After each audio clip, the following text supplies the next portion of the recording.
ఏ ఆశయం ఏ సంకల్పంతో అయితే కష్టపడి చదివినరో లైబ్రరీలలో 5 ఏళ్ళుగా 6 ఏళ్ళుగా 10 ఏళ్ళుగా కళ్ళల్లో వత్తులేసుకొని పొద్దున 8 గంటల నుంచి రాత్రి 8 గంటల వరకు పెళ్ళైనటువంటి ఆడపిల్లలు ఇలా ఉద్యోగాల కోసం చదివినరో గత 10 సంవత్సరాలుగా ఎక్కడ కూడా గ్రూప్ 1 ఎగ్జామ్స్ కండక్ట్ కాలేదు, రిక్రూట్ కాలేదు.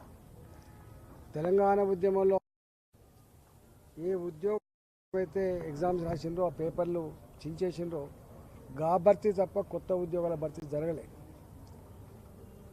10 ఏళ్ల కాలంలో కేసీఆర్ గారి మాటలు నమ్మినటువంటి యువత మోసపోయినామని చెప్పి గమనించి ఈ ప్రభుత్వాన్ని గద్దె దించాలి, గద్దె దిస్తేనే మాకు విముక్తి అని చెప్పి భావించి మొత్తం యువత పట్టుబట్టి ఏ కాంగ్రెస్ పార్టీ అయితే ఆనాడు ప్రజాక్షేత్రంలో మాటలు చెప్పిందో, మేనిఫెస్టో ఆవిష్కరించిందో దాన్ని నమ్మి ఓట్లేసింది.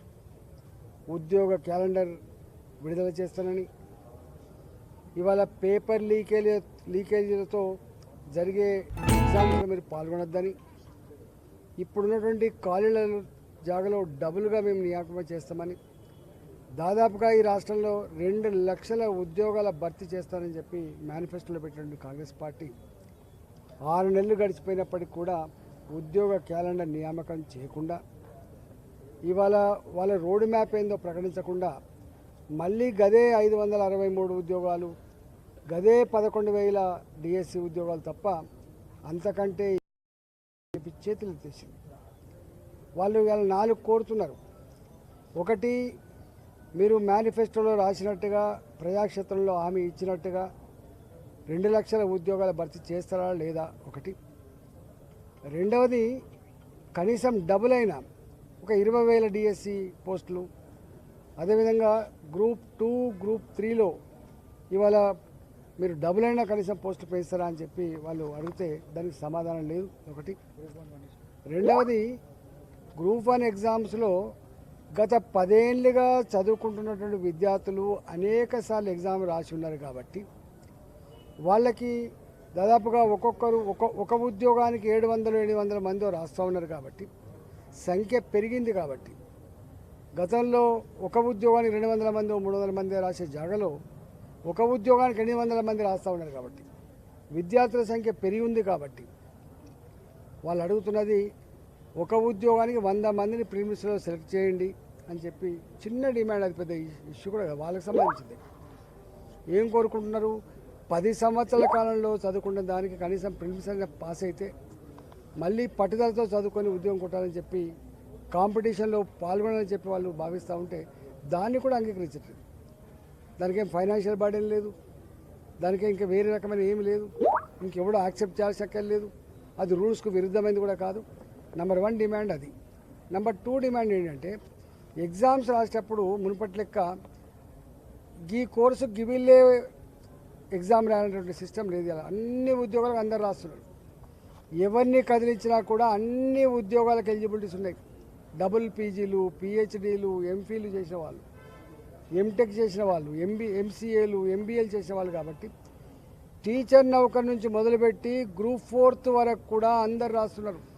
నేను గ్రూప్ 1 చేయాలి, నేను గ్రూప్ 2 కొట్టాలంటే సంకల్పం లేదు. ఏ చిన్న ఉద్యోగమైనా రాసుకోవాలని చెప్పి అలటపడుతూ ఉన్నారు. కాబట్టి ఇవాళ వాళ్ళకి అన్ని ఉద్యోగాలు రానటువంటి దాంతో ఉన్నారు. కాబట్టి ఆ ప్రకటన ఒక్కొక్క ఈ ఎగ్జామ్కి గ్యాప్ లేకుండా ప్రెషర్ పెట్టడం, కనీసం ఒక ఉద్యోగానికి ఒక ఎగ్జామ్కి ఇంకొక ఎగ్జామ్ మధ్య ఒక 1 మంత్ అయినా గ్యాప్ ఇస్తే 4-5 ఎగ్జామ్స్ 4-5 నెలలు పూర్తి చేసుకుంటారు. కాబట్టి రెండో డిమాండ్ అది కోరుతుంది. దానికి కూడా పెద్ద బేస్జాలకు పోవాల్సిన అక్కర్లేదు, దాన్ని అంగీకరింపజేయచ్చు. మూడో డిమాండ్ ఏంటంటే వాళ్ళు కోరుతున్నదల్లా ఇవాళ ఉద్యోగ క్యాలెండర్ ఎప్పుడు ఇస్తారు విద్యార్థులతో చర్చ జరపమంటున్నారు. ఒక్క మంత్రి కానీ ఒక ఎమ్మెల్యే కానీ రిస్క్లోకి వస్తలేరు. ముఖ్యమంత్రి అయితే ముఖమే చాటేసుకుంటూ పోయిండు. ఇవాళ ఇక్కడ మోతీలాల్ నాయక్ గత 7 రోజులుగా గాంధీ హాస్పిటల్లో చావు బతుకులలో ఉన్నాడు.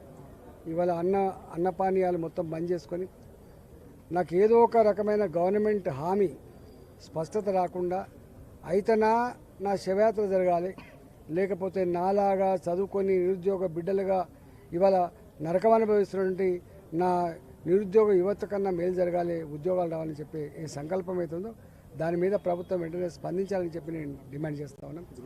భారతీయ జనతా పార్టీగా ఇవాళ గ్రూప్ 1 కావచ్చు, గ్రూప్ 2 కావచ్చు, గ్రూప్ 3 కావచ్చు, ఇలా డిఎస్సి కావచ్చు, ఇంకా ఎలాంటి పోస్టులు అయినా కూడా వెంటనే మీరు ఒక ప్రకటన చేసి ఎన్నిటికీ మీరు నోటిఫికేషన్ ఇస్తారు, ఎట్లా 1 మంత్ గ్యాప్తో ఎట్లా ఎగ్జామ్స్ జరుపుతారో నిరుద్యోగ యువతతో చర్చలు జరిపి ప్రకటించాలని చెప్పి భారతీయ జనతా పార్టీకి నేను డిమాండ్ చేస్తున్నా. భారతీయ జనతా పార్టీ యువమోర్చా ఇప్పటికే వీళ్ళు చేస్తున్నటువంటి పోరాటానికి సంపూర్ణమైనటువంటి మద్దతు ఇస్తూ ఉంది. భారతీయ జనతా పార్టీగా ఇవాళ ఏ రేవంత్ రెడ్డి అయితే ఎన్నికల ముందు అనేక హామీలు ఇచ్చిండో, హామీలు ఇచ్చి అలా ముఖం చాటేసిండో దానికి వ్యతిరేకంగా ఇలా అనేక వర్గాలపై ఇప్పటికే ముఖ్యరిస్తాను. తప్పకుండా భారతీయ జనతా పార్టీ నిరుద్యోగ యువత చేసేటువంటి డిమాండ్లు ఏవైతున్నాయో సంపూర్ణంగా మద్దతు ఇస్తూ ఉన్నాం. అవసరమైతే ప్రజాక్షేత్రంలో వీళ్ళకు మద్దతుగా ఉద్యమాన్ని కూడా చేపడతామని చెప్పి హెచ్చరిస్తా ఉన్నాం.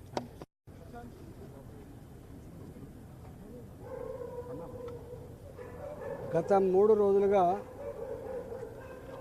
ఒక పూటనేమో నితిన్ గడ్కరీ గారిని, ఒక పూటనేమో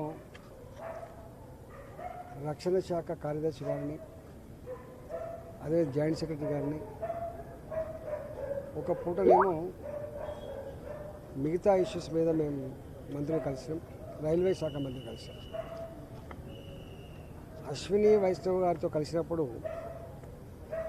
మల్కాయిరి పార్లమెంట్ పరిధిలో కాకుండా తెలంగాణ వ్యాప్తంగా అండర్ పాస్ల నిర్మాణం కానీ, ఫ్లైఓవర్ల నిర్మాణం కానీ, కొత్తగా విస్తరించిన ఎంఎంటీఎస్ రైలు మార్గంలో ఏర్పాటు కాబోయేటువంటి రైల్వే స్టేషన్ల నిర్మాణం గురించి కానీ, అదేవిధంగా ఇవాళ అనేక దిక్కుల సిటీలలో బాగా పాపులేషన్ పెరిగిన తర్వాత కిలోమీటర్ల తరబడి తిరిగి రావాలంటే కష్టమవుతా ఉంది. కాబట్టి అవసరం ఉన్న కాళ్ళల్లో, అవకాశం ఉన్న కాళ్ళల్లో అండర్ పాసులు చేసి కనీసం స్కూటర్లు, కాలు పోయేటువంటి రస్తాలు ఏర్పాటు చేయాలనేటువంటి ఇలాంటి వాటి మీద పూర్తిగా సంపూర్ణంగా రైల్వే పరంగా తెలంగాణ రాష్ట్రంలో ఉన్నటువంటి సమస్యలు కానీ, మరీ ముఖ్యంగా మల్కాగిరి నియోజకవర్గంలో ఉన్నంత రైల్వే లైన్లు ఇలా ఢిల్లీ రైల్వే రూట్ అక్కడి నుంచి వెళ్ళిపోతుంది, ఇలా నాగపూర్ పోయేటువంటి అక్కడి నుంచి వెళ్ళిపోయేటువంటి ఆస్కారం ఉంది, పర్లి వైద్యనాథ్ పోయేటువంటి రైల్వే రూట్ అక్కడి నుంచి ఉన్నది, కాచిగూడ పోయేటువంటి రైల్వే, ఇవన్నీ రైల్వే కూడళ్ళగా ఉన్నటువంటి నియోజకవర్గం. కాబట్టి ఈ అన్ని సమస్యల మీద మేము మాట్లాడినాం. దాని మీద ఒక అవగాహనకు వచ్చే ఆస్కారం ఉంది ఒకటి. రెండవది, రక్షణ శాఖ కార్యదర్శి కలిసినప్పుడు కంటోన్మెంట్ పరిధికి సంబంధించినటువంటి అనేక సమస్యలు ఉన్నాయి. రోడ్ల విస్తరణ, అదనంగా భూముల కేటాయింపు, దాని ప్రత్యామ్నాయం రాష్ట్ర ప్రభుత్వం పరంగా భూములు కావచ్చు. ఇలా ఒకప్పుడు ఆ కంటోన్మెంట్ ఊరి బయట ఉండే, ఇవాళ కంటోన్మెంట్ బయట 20 కిలోమీటర్లు, 25 కిలోమీటర్లు పెద్ద ఎత్తున నగరాలు అభివృద్ధి చెందాయి. కాబట్టి ఏ ప్రతిబంధకాలు అయితే కంటోన్మెంట్లో అవన్నీ తీర్చాలనేది ఒకటి. రెండవది, కరోనా సందర్భంలో కంటోన్మెంట్ మున్సిపల్ వర్కర్స్ కూడా పెద్ద ఎత్తున చనిపోయారు. దాదాపు 129 మంది చనిపోయారు. గత అనేక సంవత్సరాలు కంపాషనెట్ పోస్టులకు ఇబ్బంది పడుతున్నారు. దాని మీద కూడా వారితో చర్చించడం, ఆ కంపాషనెట్ పోస్టులు ఏవైతున్నాయో అవి కూడా వచ్చే ఆస్కారం ఉంది. దాంతోపాటు నితిన్ గడ్కరీ గారిని